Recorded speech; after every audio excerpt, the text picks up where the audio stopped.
நிஜமா வந்து மக்கள பார்க்கும்போது பாவமா தான் இருக்கு. நெறைய பேர் வந்து என்னென்னவோ பரிகாரங்கள் செய்றாங்க. எங்கெங்கேயோ கோயிலுக்கு போறாங்க. எனக்கு சரியாவலங்கிறீங்க.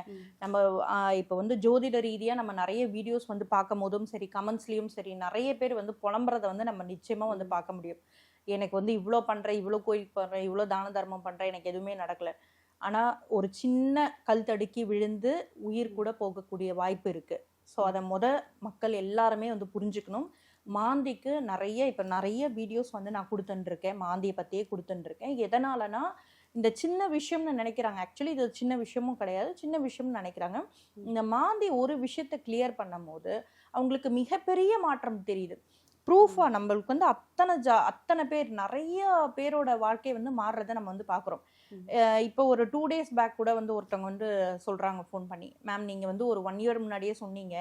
நான் வந்து கேட்கல மேம். எனக்கு வந்து ஏன்னா இந்த மாந்தி என்ன பண்ணுதுன்னா, ஹெல்த் இஷ்யூஸ குடுத்துருது. இப்ப நான் எக்ஸ்பிளைன் பண்ண மாதிரி, அந்த ஹெல்த்த வந்து டச் பண்ணுது. அது எந்த அளவுக்கு பாதிப்புனா, லைட்டா இருந்தது அப்டின்னாலும் வந்து சுகரு, தைராய்டு இந்த ப்ராப்ளம்லேருந்து ஹெவியா இருக்கும்போது வந்து பார்த்தீங்கன்னா, கேன்சரு இந்த மாதிரி வரைக்கும் வந்து அது பாதிப்பு குடுக்குது. அந்த ஹெல்த் உங்களுக்கு பாதிப்பு குடுக்குதுன்னா, முதல் காரணம் வந்து மாந்தி தான். அப்போ இப்போ நம்மளுக்கு ஒரு 4 இயர்ஸ்க்கு அப்புறம், 5 இயர்ஸ்க்கு அப்புறம் நம்மளுக்கு ஹெல்த்ல என்ன வரும்ன்றத நம்மளால பார்க்க முடியாது இல்லைங்களா? ஸோ இந்த ஜாதக ரீதியா நீங்க பார்க்கும்போது ஈஸியா கிளியர் பண்ண வாட்டெவர் நீங்க வந்து ஹவெவர் நீங்க கர்மாவ வந்து அனுபவிச்சு தான் ஆகணும் அதுல.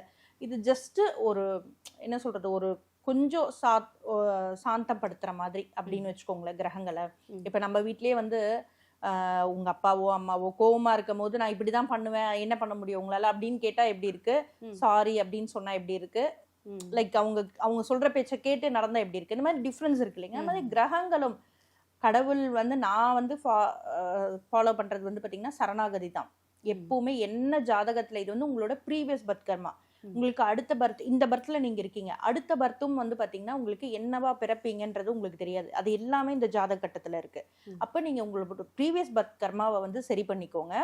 அண்ட் வந்து இந்த பர்த்ல வந்து பாத்தீங்கன்னா நீங்க சரணாகதி ஃபார்முலா ஜாதகத்துல வந்து கிளென்ஸ் பண்ணிட்டு சரணாகதி ஃபார்முலாவை வந்து நீங்க வந்து ஃபாலோ பண்ணுங்க. அப்போ நம்ம வந்து சரணடைகிறது தான். கடவுளை உங்க இஷ்ட தெய்வம். உங்களுக்கு வந்து சிவன் பிடிச்சிருந்தா சிவன், முருகர் பிடிச்சிருந்தா எல்லாருக்குமே ஒவ்வொரு மிகப்பெரிய ஒரு வேல்யூ இருக்கு.